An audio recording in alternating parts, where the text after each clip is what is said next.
everyone, I am Noelle with Noelle Rollins Art. So today I have 7 ways to help you make sure your loved one who has passed away has not forgotten. I know it's a big fear many of us have. We want the world to continue loving them even though they're not here, and just remember them and their legacy and the way that they've touched so many lives. So I want to name 7 things that I have seen or done myself. And I would love you to add any others in the comments if you know of any other ones I have not thought of here. All right, so the first one is an obvious one, I think, but storytelling. Continue on by telling the stories of holidays, funny stories. My grandma has a story of that she used to, she's back in the 50s, live with a rabbi in an apartment, and like this really funny story. And then she talks another story about cooking the first Thanksgiving dinner for my grandpa, and she pulled the turkey out of the oven and it flew off the thing and slid under the bed, and like these sweet, funny stories that I hope to continue telling. She's still here, but I hope to continue telling long after she's gone. I do it all out with my mom too. You know, when we make ginger snaps, I make sure my daughter remembers that she always made them with her grandma and that special connection, and that we're thinking of Grandma Nancy when we're making them, and just pulling her memory constantly into our day-to-day. And so it's not we never have a feeling like we're not allowed to speak about the people who've passed. Instead, we love them and we honor all that they have brought into our lives, and we kind of carry their memories with us forward and all that they added to our lives. So number 2 is photos. This can be everything from, in another video I talked about this a little bit, but like the first Christmas after my mom died, I put together a little photo album for each of my siblings, and it included just all these random pictures of the houses we grew up in and the way my mom decorated them. My mom loved to do like big wild floral wallpaper, and then she I don't know, she just had this really unique, fun, beautiful style. Could have been an interior decorator, but very unique to her. And so I knew instantly my siblings would each find different things out of those photos that they connected with.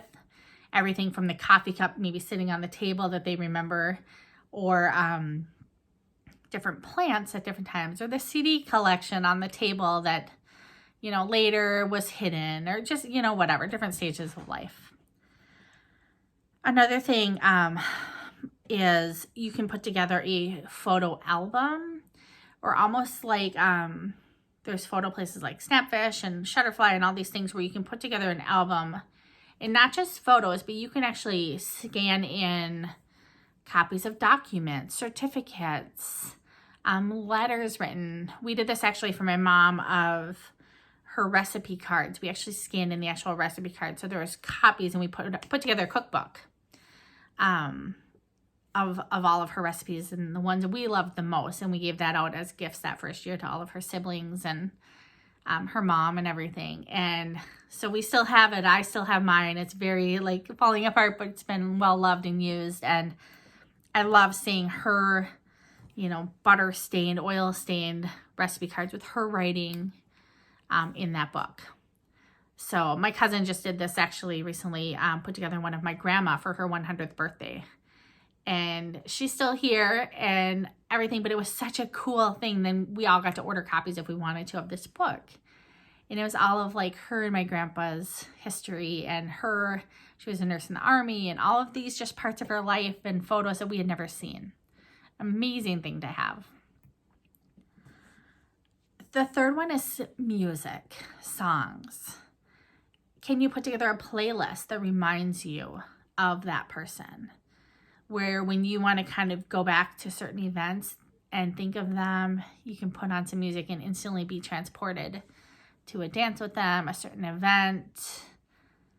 In my mom's case, I have on my computer songs of her actual singing.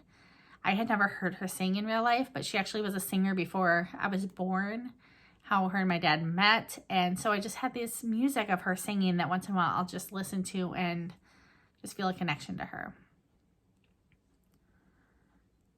Number 4 is a tradition. So this can be anything from cooking their favorite meal, maybe on their birthday each year as a way to remember them and honor them. It could be carrying on a tradition that they used to do. This could be even something like, so I offer remembrance ornaments and remembrance journals. And one thing that I love, and I think is such a neat thing for people to do, is maybe put that journal with the ornament. And every year when you pull out the ornaments to decorate the tree, just take a moment and on a page, write a letter to that person. And so now throughout the years, you have all these different phases of life and where you're at and your feelings. And it's like you're bringing them into your world still and connecting to them every year. And this could also be something you do for maybe a birthday, or, every year on their birthday, you do something neat. Or if they had a certain holiday, or Mother's Day or Father's Day, something like that. And just start this tradition where just take it out and write a page or two to them, and just do that every year. And you'll have this book, this journal that you can keep then. That's a connection to them and your memories to them. Another thing I will just add is I actually have done too, where I have a journal where every time I got a sign from my mom or had a dream about my mom, I would write it in this journal. And that way they're all together and I remember them. I always thought, of course I'll remember this. And let me tell you, 12 years later, I remember very few things. So I'm really glad for every story I wrote down, every, sacred hello visit I had, every dream. Write it down, get it on paper somewhere so you have it and you don't have to carry it in your head. All right, let's see, 1, 2, 3, 4, 5. Number 5 could be a memorial event. I have seen people do this where they'll do a memorial golf event, memorial like billiard pool tournament, where they'll raise money. They'll just do this together with family and friends. Just really neat events, doing something that person loved.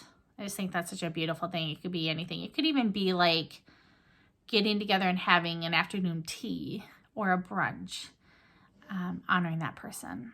Just every year with all the cousins or the sisters or the aunts, something like that. Maybe guys, it's going fishing and hanging out, and yeah. Number 6 is a donation in their name, or buying something if that is in your budget, to be able to say in memory of this person. So I love this. I have a friend in town here where her husband was a coach and a school bus driver, and she does actually like a billiard pool tournament every year, and that money that they raise every year, she gifts 1 or 2 scholarships to someone who is in those sports that he used to coach.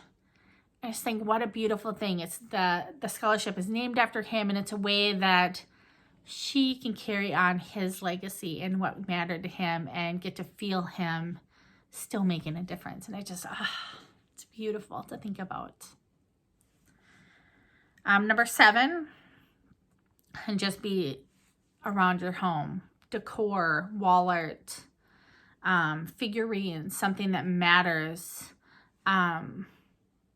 to you, that connects you to them. This could be something maybe used to be theirs, or you've inherited. This could be something where, like I have a piece of birch bark from where my grandma's family was from in Finland that I still have hanging. And actually I picture having that kind of like mounted and framed, and just this really neat big piece of bark with a story behind it. I have people order all the time for me also cardinal prints, and they may or may not put their parents' names or date of death or a favorite Bible verse or something. I do customized prints like that. But that's something that even if whether they put the name or not put the name, they have that cardinal couple on a canvas print on their wall, and they feel the connection to their parents every time they look at it. So I personally offer things like that, like hummingbirds and feathers and dragonflies and all these really neat things that can just be a subtle connection to your loved one. So it doesn't matter what anyone else thinks of these things. you know which ones of those you connected with, and there's others out there I know, and I'd love to hear what they are. And there's really beautiful ways that we can carry them forward and help make sure that they're not forgotten. And yeah, share in the comments what you would add to this list. I really am curious to know. I love hearing there's so many creative ideas out there. And yeah, thanks for being here, you guys. Go ahead and like this video if you got anything from it. If you haven't already, subscribe. I'm really hoping to reach the people that really need to hear this messaging, all about the path forward, moving forward after loss and change, times of grief, how to put life back together. All right, thanks for being here. Bye.